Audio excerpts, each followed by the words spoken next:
Sveiki, šiandien bus toks mokamasis video, jumis mokysiu, ką reikia daryti grasinamui išpirkas laišką.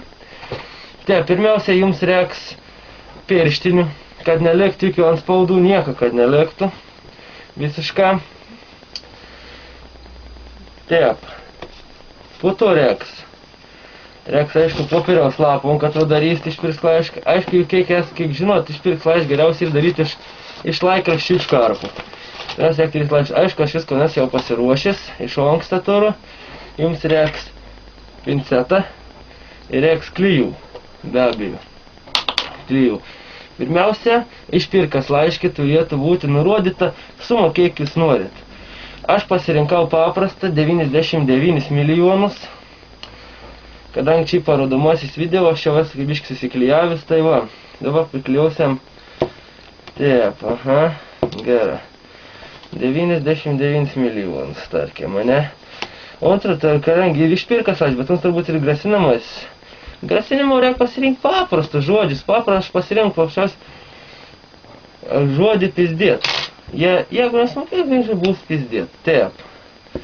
Priklijuojam paskutinis raidis. Taip.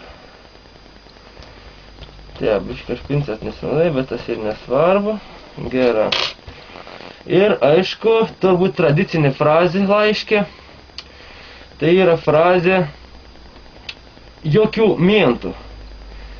Taip.